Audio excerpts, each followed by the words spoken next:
Early reports कुछ इस तरह की आ रही हैं कि शायद इस बार मॉनसून जो है वो एल नीनो के द्वारा इफेक्ट हो सकता है। हमारे साथ एक्सपर्ट जुड़ रहे हैं, जेपी शर्मा जी, प्रेसिडेंट स्काईमेट के, वो इसके ऊपर बहुत नज़र बना के रखते हैं। Sharma ji, good morning. हमारे लिए ज़रा साफ करिए कि ये चिंता बहुत जल्दी है, ये चिंता करने की कोई ज़रूरत नहीं है अभी, या ये एक इम्पॉर्टेंट मॉनिटरेबल है इस बार के मॉनसून में? आप जरा एक बार सफाई दें। देखिए अजय, जो मानसून को लेके एल नीनो की स्थिति रहती है वो लगातार हर साल इसको मॉनिटर किया जाता है, क्योंकि इसमें एक इसका बहुत बड़ा रोल रहता है एल नीनो का। और जैसा हम जानते हैं कि मानसून एक 4 महीने से भी ज्यादा लंबे समय का सीजन रहता है, बहुत कुछ उस पर निर्भर करता है। इसलिए एल नीनो की ट्रैकिंग बहुत जल्दी शुरू हो जाती है और इसके जो शुरुआती अनुमान है वो तो लगभग जनवरी से ही शुरू हो जाते हैं। वैसे तो क्योंकि मानसून के आते आते इसमें कई बार फेरबदल जरूर होता है, लेकिन जो शुरुआती अनुमान आते हैं उसका बहुत बहुत महत्व रहता है। और इस बार के जो शुरुआती अनुमान हैं उसमें एल नीनो बढ़ रहा है। हमने जैसे देखा पिछले 4 साल से तो लगातार हमारा अच्छा मानसून हुआ है। ला नीना की स्थिति पिछले 3 साल से ज्यादा से वो बनी हुई है।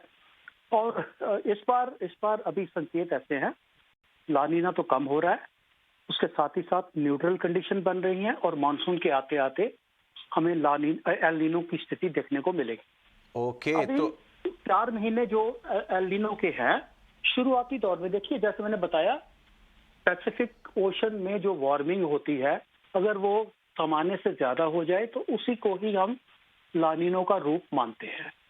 जो शुरुआती दिनों में ला नीना का तो रोल मानसून में बहुत ही कम है।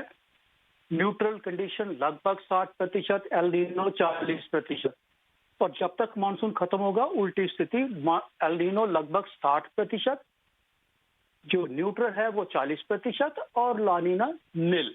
तो ऐसी स्थिति आज के दिन में। सो कंसर्न है इस बार मानसून के लिए, एल नीनो का कंसर्न रहेगा।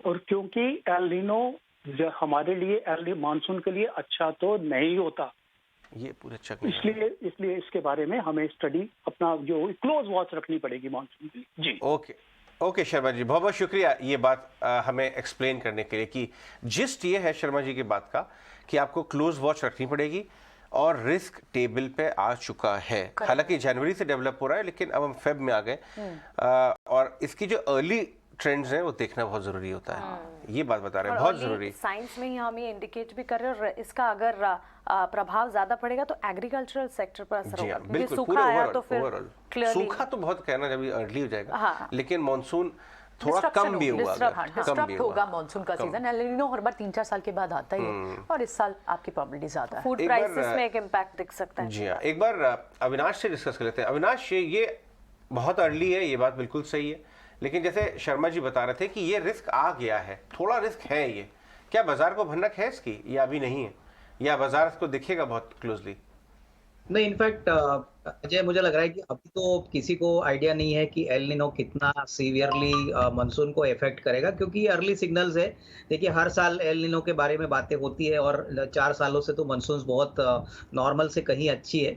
लेकिन इस साल अगर मानसून इफेक्ट होता है तो डेफिनेटली मुझे लग रहा है कि एग्री सेक्टर को इसका पहला इफेक्ट आएगा। और जो कंपनियां बेसिकली 100% एग्री प्लेयर्स है, इनके लिए दिक्कत रहेगी, क्योंकि मानसून इनके लिए सबसे बड़ा डिमांड ड्राइवर होता है। और इसमें एग्रोकेमिकल्स, पेस्टिसाइड्स, फिर वीडीसाइड्स, फिर जो एग्रीकल्चर प्रोडक्ट्स बनाने वाली कंपनी है जैसे ट्रैक्टर कंपनी है, इनको डेफिनेटली थोड़ा बहुत डिमांड कॉम्प्रेशन का नुकसान झेलना पड़ेगा। तो I think it is still early, but मैं समझता हूँ कि इसके लिए मार्केट अभी तो तैयार नहीं है। जैसे जैसे मानसून के आगे के रिव्यू और फोरकास्ट आएंगे, उसके बाद मार्केट अंदाजा लगाएगी कि मानसून किस प्रकार से प्ले आउट होगा। टू अर्ली, लेकिन स्काईमेट डिपार्टमेंट को अभी आपने सुना और कंसर्न्स हैं, तो इस अपडेट पर हम नजर आगे जरूर रखेंगे।